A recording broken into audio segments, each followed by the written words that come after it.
arrêté le 6 juin dernier à Lomé pour avoir participé à des manifestations anti-gouvernementales, l'expert comptable et militant politique est toujours détenu par les autorités togolaises. Ses proches sont inquiets. Les parlementaires de la Guadeloupe appellent le gouvernement français à tout faire pour obtenir sa libération. Steve Rouillard ne regrette pas son choix. Au contraire, il est on ne peut plus ravi de ce nouveau chapitre de sa vie. En cette fin de journée du samedi 17 mai, le Guadeloupéen passe en direct dans le journal télévisé de 13H de Guadeloupe La Première. Expatrié depuis quelques mois au Togo, ce petit pays d'Afrique de l'Ouest coincé entre le Bénin et le Ghana, il raconte avec fierté son expérience africaine.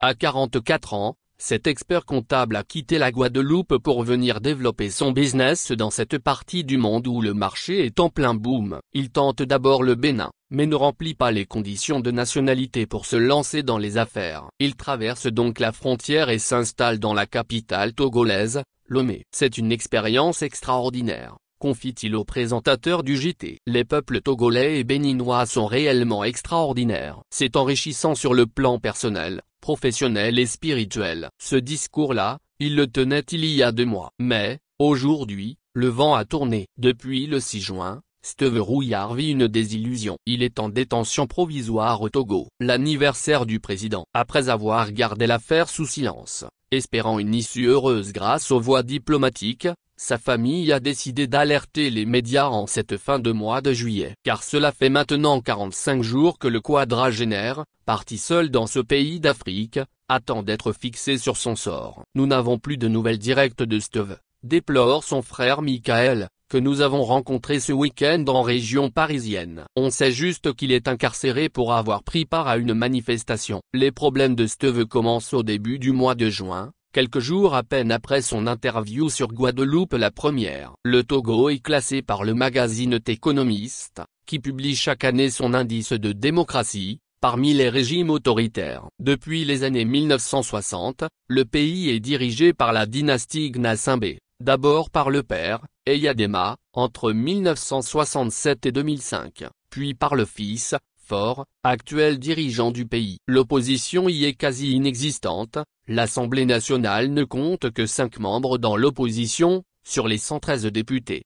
Régulièrement, des mouvements de contestation viennent cependant remettre en question la légitimité de Faure Gnassingbé. C'est ce qui s'est passé ces dernières semaines, à l'initiative d'un rappeur togolais, Ameron, très critique envers le pouvoir. Pour marquer l'anniversaire du chef de l'État, il avait appelé la population à manifester le 6 juin. Sauf qu'il a été interpellé quelques jours plus tôt et placé en hôpital psychiatrique, d'où il a ensuite présenté ses excuses au président. Il a été libéré le 21 juin, ce qui n'a pas empêché les manifestants de descendre dans les rues de Lomé les 5 et 6 juin. Et, avec eux, un certain Steve Rouillard, un combattant de la justice sociale. Si le Guadeloupéen s'est fait arrêter lors de ces manifestations, ce n'est clairement pas par erreur. Il n'était pas au mauvais endroit au mauvais moment, comme on peut généralement le lire dans ce genre d'histoire. Car avant d'être un expert comptable, Steve est surtout un militant engagé. C'est un combattant de la justice sociale, décrit son frère Michael Rouillard, lui-même investi en politique en région parisienne. Il n'est donc pas surpris d'apprendre que Steve était mobilisé aux côtés des manifestants anti-gouvernementaux du Togo. En 2017, le Guadeloupéen, qui a grandi en région parisienne avant de retourner sur son île d'origine, se présentait pour la première fois aux élections législatives, dans la 2e circonscription de l'archipel. Il n'est pas élu. Il retente sa chance en 2022. Idem, il peine à percer. Il y a 1 an, présenté comme candidat d'Union de la gauche, il voulait une nouvelle fois tenter d'être élu à l'Assemblée nationale, où il aurait siégé avec les membres du nouveau Front populaire, NFP. Mais seuls 226 électeurs ont glissé son nom dans les urnes, soit 0,86% des voix exprimées. Steve Rouillard ne renonce cependant pas à sa fibre politique. Ce militant, ouvertement opposé au macronisme et à la vaccination anti-Covid, nous devons sanctionner la politique d'Emmanuel Macron, assumait-il lors de sa dernière campagne,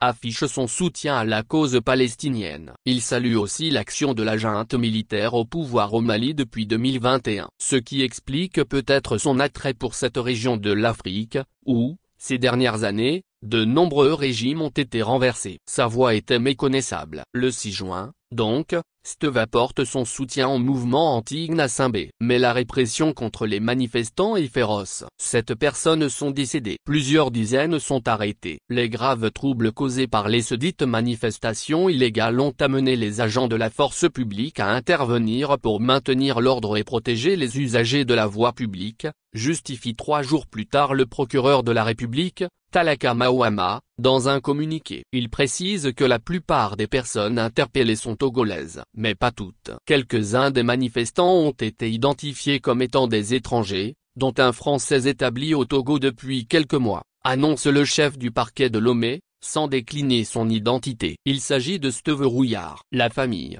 elle, apprend l'arrestation du Guadeloupéen sur les réseaux sociaux. On ne connaît pas ses conditions d'incarcération. On se demande s'il a été torturé ou pas, indique Michael Rouillard, le frère. Mon père l'a eu au téléphone 2 minutes. Sa voix était méconnaissable. Après les violences, le parquet a voulu se montrer clément dès le 9 juin en libérant 56 personnes arrêtées lors des manifestations, évoquant des charges jugées légères. Par contre, l'exploitation de la procédure d'enquête et l'interrogatoire des autres suspects ont permis de relever des charges suffisantes contre eux quant à leur implication dans les faits, avance le procureur. Steve Rouillard, lui, reste derrière les barreaux. Sur place, 3 avocats se sont emparés du cas du Français, dont Célestin Abogan, célèbre défenseur des droits humains au Togo et conseil du rappeur Amron. Contacté, il n'a pas répondu à nos sollicitations. Jusqu'à 30 ans de prison. Dans l'Hexagone et en Guadeloupe, plus les jours passent et plus le doute s'empare des proches de Steve. Pourquoi d'autres ont été libérés et pas lui?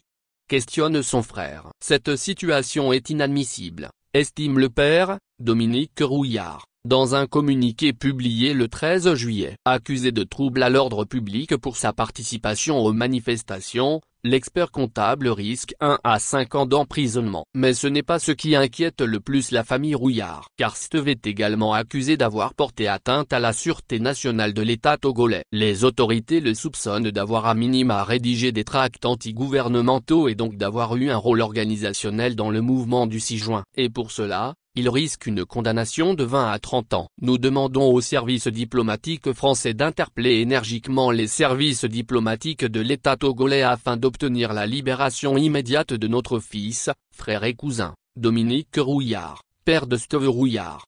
Contacté, le Quai d'Orsay n'a pas encore réagi sur la situation du Guadeloupéen. D'après nos informations, il a cependant pu recevoir une visite consulaire ainsi que des soins. Il se plaignait d'une douleur à l'oreille. L'alerte des parlementaires. Alertés par la famille, les parlementaires de la Guadeloupe se sont emparés du dossier. Max Mathiazin, député Lio, a envoyé un courrier au ministre des Affaires étrangères Jean-Noël Barrot, réclamant de mettre tout en œuvre pour parvenir d'urgence à sa libération. Le ministre ne lui a pas répondu. 3 députés de Guadeloupe sont donc directement allés au ministère la semaine du 30 juin, où ils ont rencontré des conseillers du ministre. Ils nous ont dit qu'ils attendaient la position du gouvernement togolais sur les faits reprochés à Steve Rouillard, nous indique Olivier Servat, lui aussi député Lio, qui n'était pas présent au rendez-vous mais en a eu le résumé. Le rôle qu'aurait pu jouer Steve Rouillard dans les manifestations de juin n'est toujours pas clair. Les proches et les élus espèrent que la voie diplomatique permettra de sortir le Guadeloupéen de sa détention. La situation est tendue, mais on essaye d'avancer tranquillement pour qu'il soit libéré, dit Olivier Servat. La France, qui entretient de bonnes relations avec le pays africain, alertait jusque-là ses ressortissants installés au Togo des risques d'attaques terroristes, surtout dans le nord, le Burkina Faso voisin étant en proie aux attentats. Depuis le 18 juillet, une nouvelle alerte apparaît désormais sur le site de la diplomatie française. Il est recommandé de se tenir éloigné de toute manifestation ou rassemblement et de faire preuve de vigilance.